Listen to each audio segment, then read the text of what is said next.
Ladies and gentlemen, it is dragon time, but not only dragon time, it is special dragon time because, of course, as you are already aware, if you check out our chess-based shop, well, it's the discount day. Not only chess-based 18 is out, not only the Mega Database 2025, but also our beloved dragons from our beloved coach, our dragon tamer, our dragon master, Chris Ward, are available in a bundle for a little price. So if you do not own the dragons, I cannot believe that is any case. Whoever is watching this, all of you have the dragons. But if not, here's your chance. Go get them into the shop. That was my plug.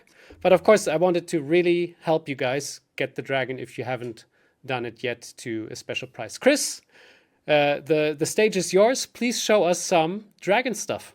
Good day, everybody. Now, I just want to remind you, everyone, yes, here we have it. Oh, now look at this. Not only one, not only two, but three of these Chess Fritz trainers. However, I'll just like to point out, but back in the year of 2001, I think, something like that, we had this book here, Honor.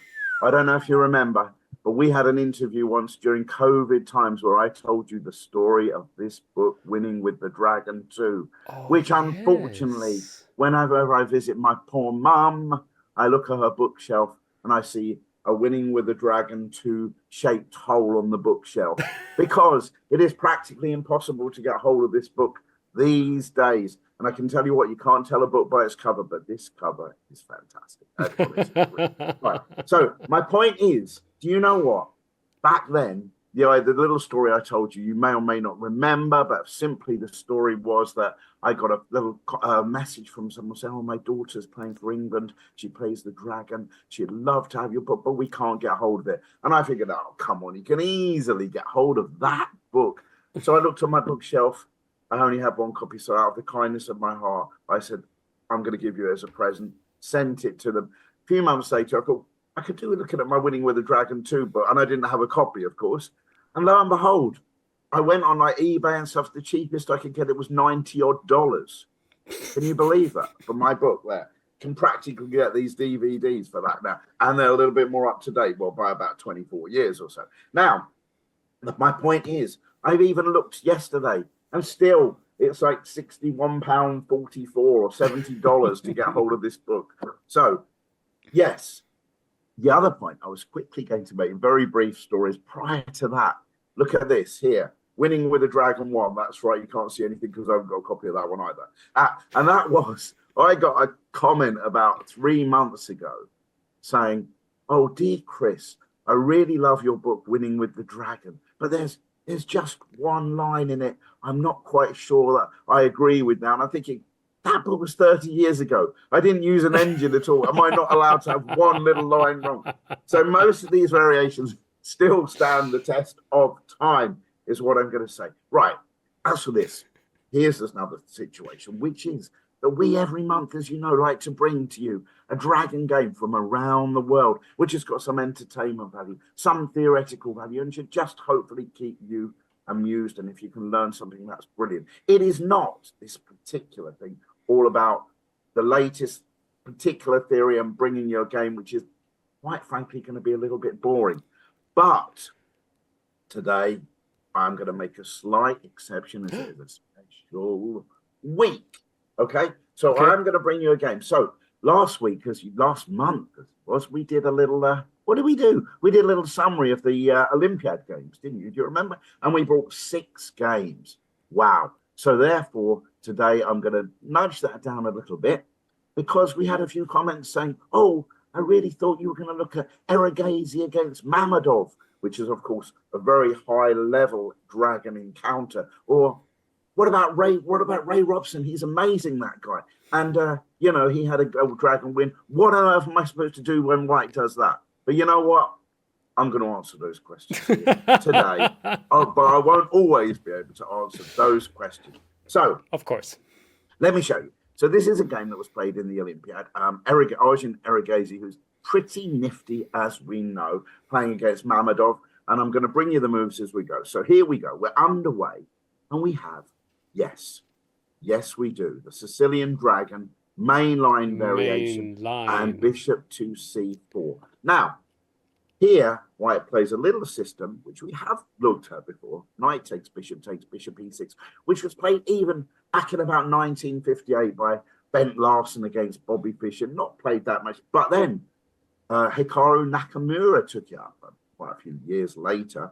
So we still see quite a few games with this. So as you see, we're challenging this diagonal. White has the option to take on e6, which will have the advantage of leaving black with a little bit of a weakness on e6. But on the other hand, it gives black control of the d5 square and access to the c4 square. Here, Erigaisi drops the bishop back to b3. We've seen all this before. Queen a5, castles, b5, king b1, and b4, attacking the knight. So let's just a little talk about this knight, which is under attack. Where is the knight going to go to? Well, if the knight drops back to e2 here, then black can simply swap off and then strike out in the center, which is a very good idea with the white queen here and the black rooks ready to come and challenge. So pretty much knight d5 is going to be forced. Now, what I should say is, although when we did those Olympiad games, we didn't look at this and the other game, which is going to follow, involving Robson. Coincidentally, I do, as you know, also do a chess publishing update every month at chesspublishing.com, where I look at 6 games around the world in the Dragon. And because these were kind of theoretical games and it's based on white wins, black wins, draws, everything, I did actually annotate both of these games actually fully on that website. So do check that sort of thing out if you want to. But Link so the plug there, plug it in the description, up, down, all around, as well, of course, of these, and of course of that if you've got to spare $90. But meanwhile, we're getting back on with knight d5. So here we have a taking on d5, taking. And now black plays queen to b5. So we have, a little bit of an imbalance here, because white's got a bishop pair, but that bishop on b3, not really doing an awful lot. It's blocked behind the pawn, but it's stopped black in advancing the e pawn. But black now has a very obvious looking plan of rolling this a pawn down the board. So white has to intercept that. And white goes queen d3. Says, do you fancy swapping off the queens? Now, quite frankly, I would probably say, no, I don't. But then the white queen will park itself there. It's going to be very difficult to get that stuff going on the a5. So generally, everyone swaps off queens. And boo hiss, we come straight to an endgame. You know, this would hardly be... If our readers had checked into this particular line and say, what sort of monthly update is this exactly? What's going on here? It's like Endgame Weekly. So anyway, all this has been played before, C3, and I can tell you, this was the game Erigaisi Mammadov, okay? Played at the Olympiad, as we know, India against Azerbaijan, pawn takes, and here we have it. And I'm going to tell you the truth, which is that black is fine in this position. The engines will tell you black is fine. White goes on to win this game. Now, just briefly, because I really don't want to spend too much time on it, what happens, we have black is now controlling the key C1 square, which is, of course, the only open file on the board. And here we go. And then we get a bit of jiggery pokery going on. We get a pair of bishops swapped off. It's good knight against bad bishop. But, of course, let's see what happens. The bishop does come to a4, so it's kind of keeping an eye on the squares that the black knight can go to. And eventually what happens is we get a little switcheroo of e5. Nice move. The d pawn can't take it because it needs to protect the bishop. We get straight in, not king e8, not king e7 because rook to e8 mate, but king g7. And we get straight down to a rook and pawn endgame. Now, again, don't know, but if there was rook and pawn endgame monthly, then this might be a good candidate for this. But the moment here we have this and we have an endgame. Now, I'm going to tell you, right? I've actually annotated, this is the lengths I go to on Chess Publishing. I annotated this endgame. Can you believe it? Going straight from Sicilian Dragon Theory. You might say, well, what has an endgame got to do with theory? I'm still asking myself that same question, actually. But so basically what happened in this game was black took this pawn, and the white pawns razzled down the board, and they were a bit too quick. Well, no great surprise. A rook and pawn endgames aren't always drawn when you get connected past pawns. You're more likely to get a winner. As it happens, had black played d5 followed by e4, that e pawn is so strong that basically white has to trade off one of his pawns on the queen side for that pawn, and we would get a draw anyway. I mean, I'm not going to go into it, but I could have gone into, I could have played slower over those moves. and we would have gone away with a draw. And would you have felt fulfilled by that little Chris, you exercise? do not need to justify your decisions. I think they were great. It was good. So for people that are wondering, actually, that was a very high quality game, and the only real mistake made by Mamedov was in a rook and pawn endgame, which White went on to win. But for those that are interested in endgames, connected passed pawns with rooks on the board are super, super dangerous. And often it becomes then just a race of who has got the connected passed pawns further down the board. It doesn't matter if you've got 3 connected passed pawns. 2 connected passed pawns are better if they are further down the board. Right. So that was that game. Okay, so let's move on to the next game. And, oh yes, Anna, we have it's this. the Ray Robson one, right? Ray Robson. And can you pronounce the guy that he's playing against at the moment? No.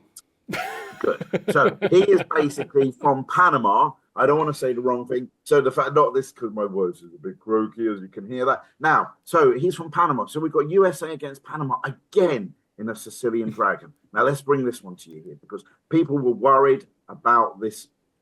People, maybe the plural, maybe the singular, I'm not sure. But the fact is, we have here Bishop C4, Bishop D7, Castle, Rook C8. So at this stage, of course, everyone, you're normally expecting the bishop to go back to D3. We don't know whether we're going to have a Soltis variation. We don't know whether we're going to have a Topolov system or whatever. We're definitely not having a Chinese variation because the rook has committed itself to C8. And here, White dropped the bishop back to E2, which is still a relatively rare move. And the reason why, Anna, do you know the reason why that's such a rare move still? Because it looks ridiculous. Right.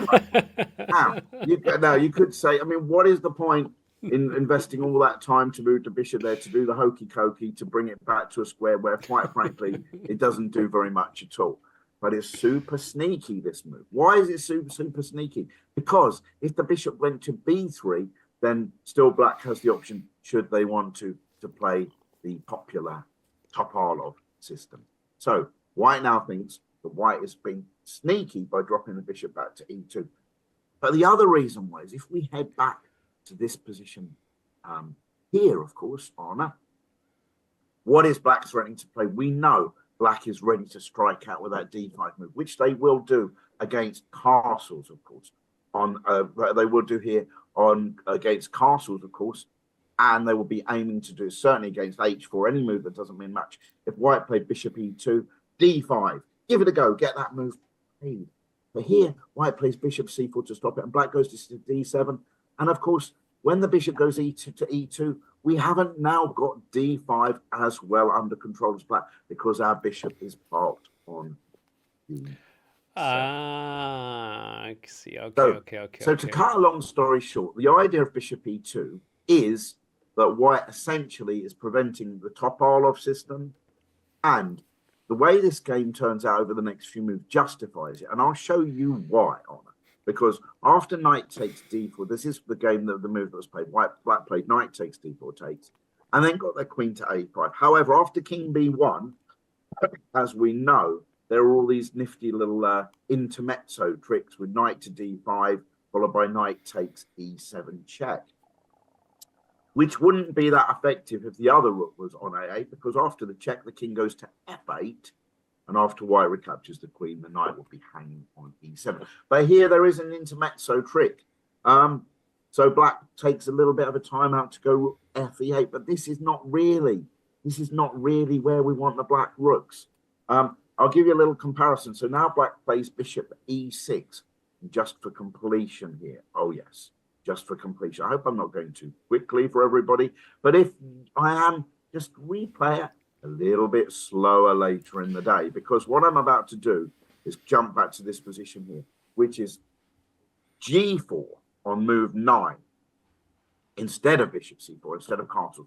So this prevents the move d5 because White can go g5 to get that extra control over that d5 when a pawn on d5.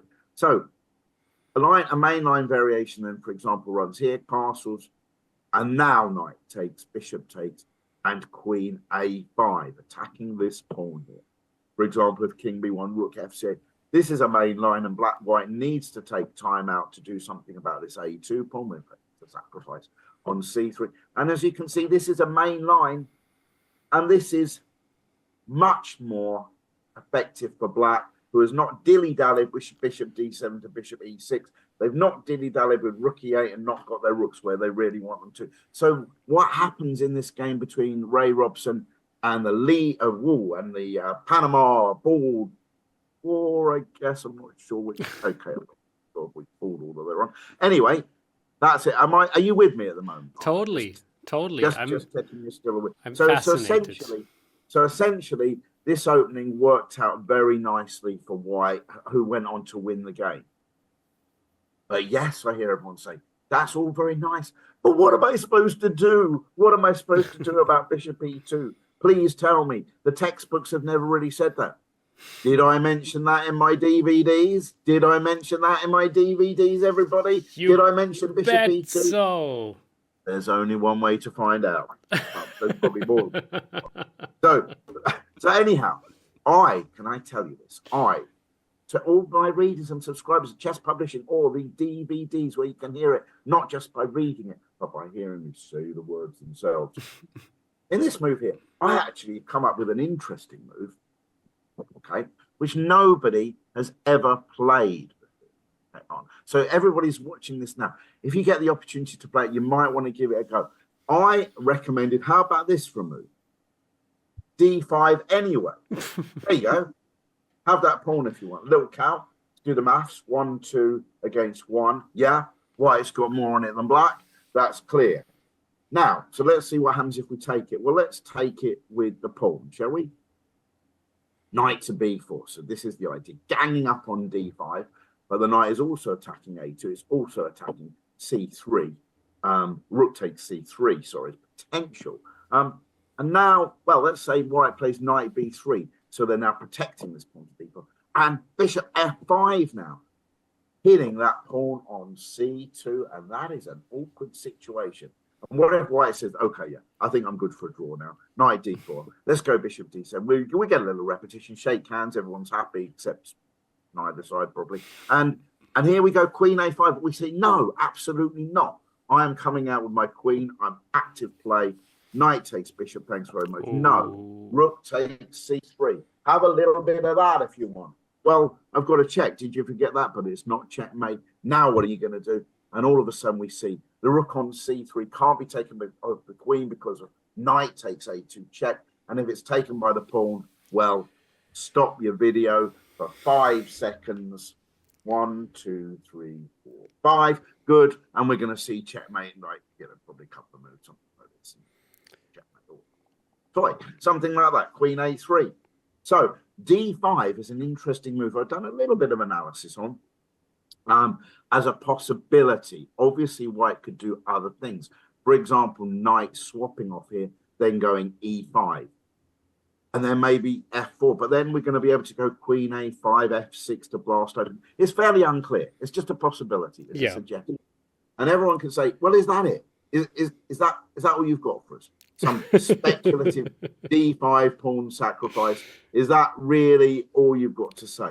Well, I'm telling you that also there is nothing wrong with simply going knight e5, because after all, I'm playing a little bit slower now, even with the likes of a6 and b5, because this bishop on e2 doesn't have the same pinning action that it does on f7 when if White wants to go h4, h5. And also, I did, look at this, finally, we get to the main action of the day, notice there was a game between a certain Magnus Carlsen playing with the white pieces and Vasya Lagrave with black, who actually, what he did was he just went straight on.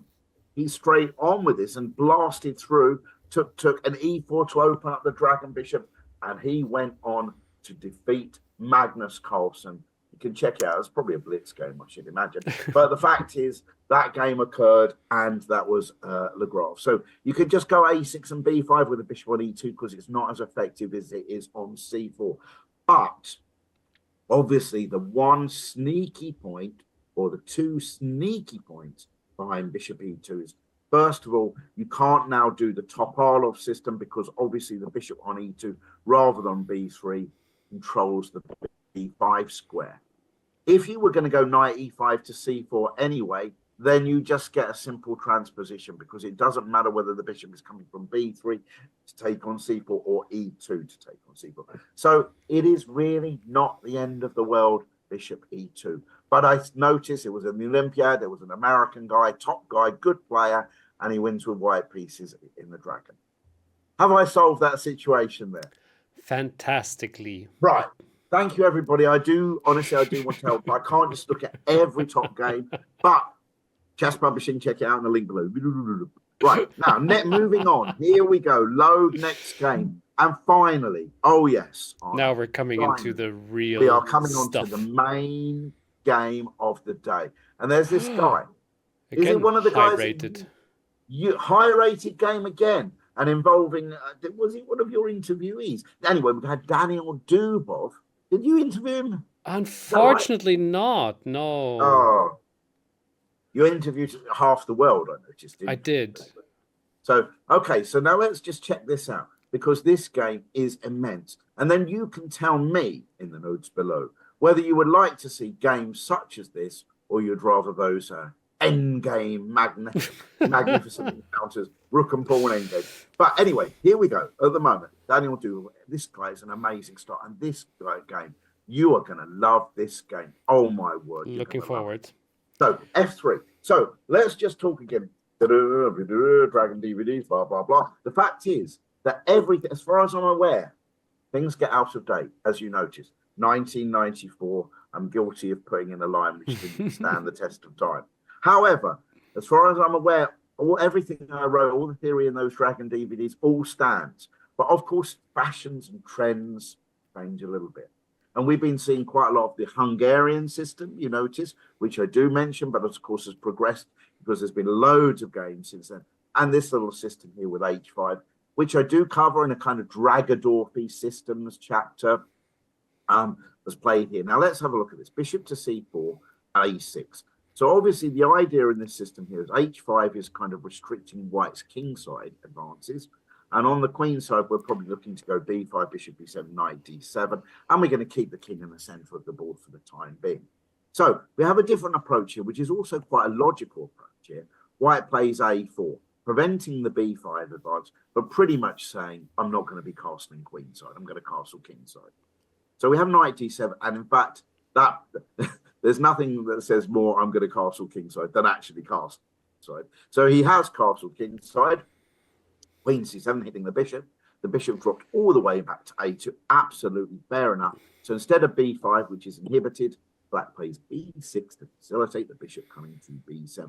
And F4. So this is now going to be a great game of chess. So what do we have here? We have white now quite naturally looking to exploit this pawn on F7, because that's where there's a little bit of weakness. And white naturally would like to go F4, F5. Once they've castled kingside, there's no longer any H4, G4 plans. It's primarily wanting to get action along the F file. We have bishop B7 and then pawn to F5. So white is going for it, absolutely going for it. Not only, of course, would he like to get the something down here on F7, but if we can lure away this situation here, then there's a tremendously impressive gap hole on E6 of the knife. That is what we would call bad news. Okay, now let me just show you a little variation. For example, if black was to now try knight G4, which is a move I always tell everyone to look out for, because after all, that bishop is a super duper prize.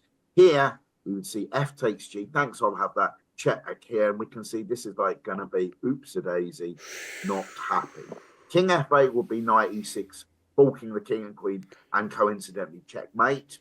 And King D8 would actually just be the forking of the king. It's just bad news all around. King D8, check, king here.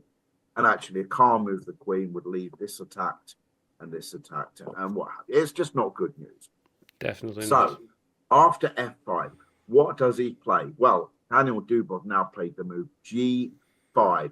And you're going to like this game, because white thought he was attacking on the king side, but he was wrong. Black is going to be the one that's attacking on the king side. That's right. Hold on to your seat here, Arnie. You don't want to fall off, because everything's going to happen in this particular game. So G5. So the idea is this bishop could, of course, take this pawn here, but then black's going to take this pawn here. So white played knight f3 in this game, attacking that pawn on g5 with the knight. But of course, the knight being there means we're going to get a little bit of pressure here.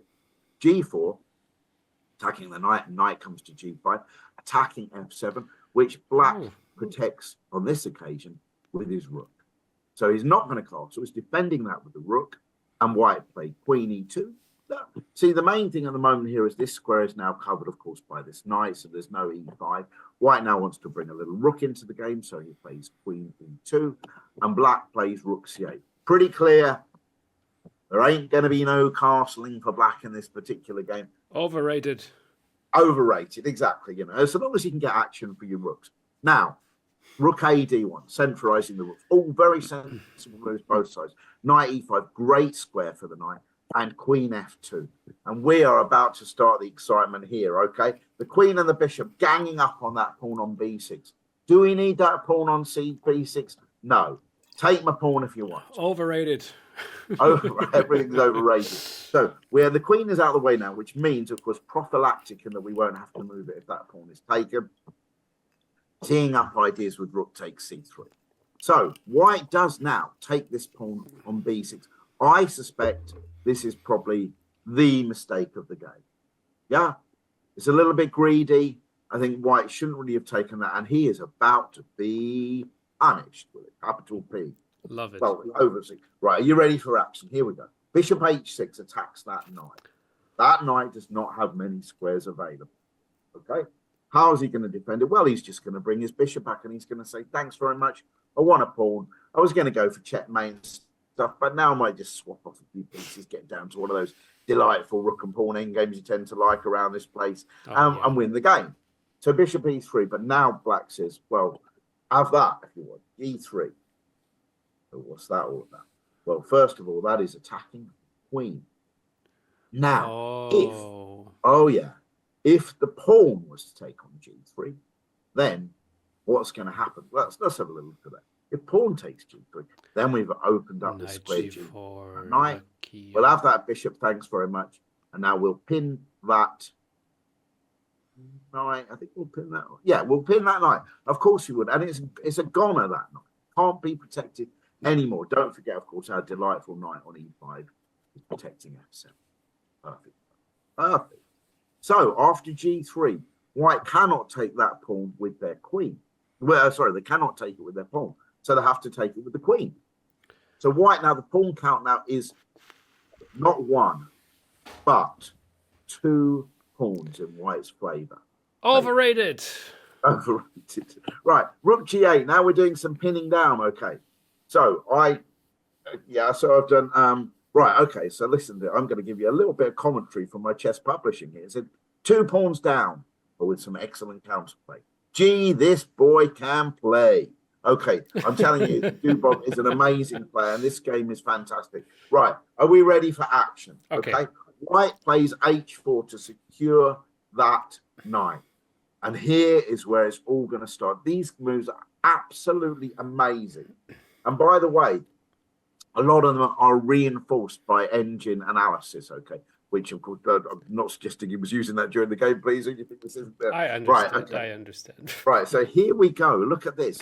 Rook takes c3. We all know that. No great surprise there. We all sacrifice the exchange here. Why do we normally do it? If we can wreck that structure and win a pawn in the middle of the board. Knight takes e4, of course, now.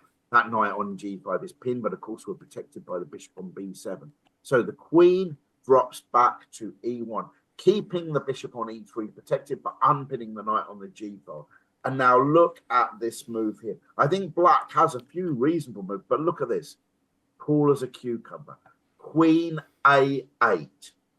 Who saw that move coming? And what are we doing over here? We're unleashing some amazing potential play. So black has offloaded in exchange, but look at these minor pieces. They are pretty good. And the rook that we do still have remaining is here. And this queen on a8 is just itching to get in on the action. So here white played g3. It's a very difficult situation here, actually, for white. Probably, I think, the best move was to go rook f2 or to offer to return one of the exchanges. That is far from easy to spot. In this position here, white played g3. And now, oh, look at this. We took on g5. The pawn took. And now, are we ready for it? No, oh, Rook okay, takes sorry. g5. Oh, whoa, oh, The whoa. No, second I wasn't ready for exchange, that. sacrifice. I should have maybe stopped it and did a little guessing game, but no. We're cracking on with the action here. Rook takes g5. And look at this. Look, Wiz, what's going on? What is this king going to do? It's barren of defenders except for that queen. But of course, along this diagonal as well, what are we going to do about this? Well, White says, well, hang on. I can't allow any rooks on that g5 for sure. So I'm going to take that rook. Absolutely right. Knight takes g5. So what are we down? We are down by 3, 4, 5, 3, 4, 5. 2 rooks for 2 knights. It's the double exchange. But look at these knights all of a sudden. These are absolutely amazing. We've got one, well, look at this. We've got a simple possibility of a fork here. We've also got a knight check on h3 and a knight potential check on g4 in a second. So what are we going to do? What are we going to do about that knight to f3 check situation at the moment? Well, in this particular position, White played a rook to d3, offering to return one of the exchanges, which is, of course, one thing you can do when you double exchange.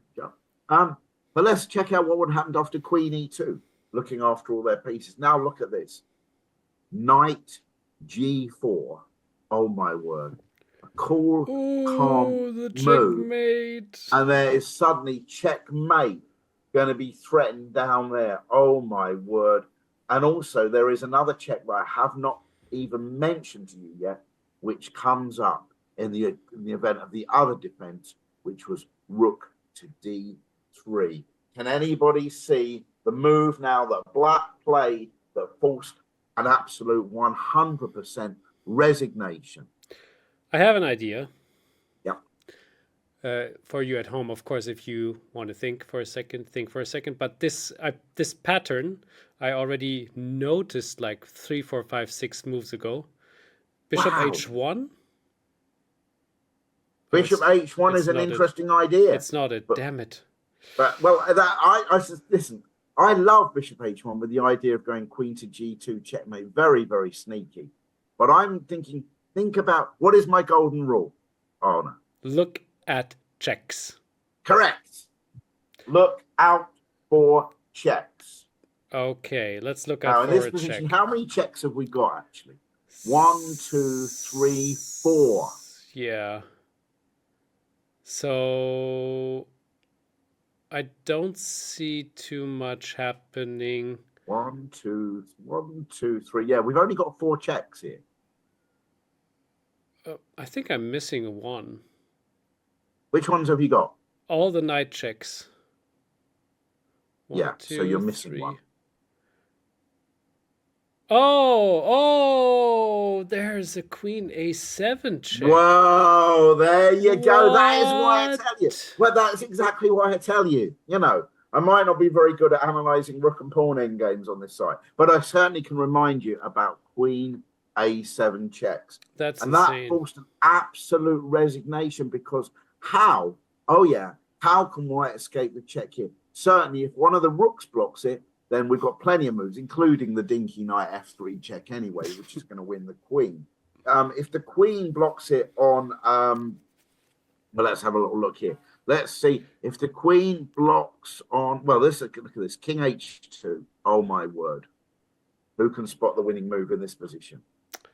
That should be knight g4 check. Correct. Knight g4 checkmate. Wow. Oh, would that not be the end of the game? So queen a7 check, wow, was the end of the game. Fantastic stuff. What a game, Daniil Dubov. And that is the November Dragon Monthly Update. Loved it. Don't forget the book's on sale coming up soon, the DVD. Yes, so 12th of November, this should be today. Check out the shop. Your chance. Thank you everybody for watching, supporting this wonderful show we have. Thank you, Chris. My absolute pleasure. Looking forward to December, the last show Christmas. of the year. We'll have a Christmas gift for you coming up soon. Looking forward to that as well. Bye, everybody.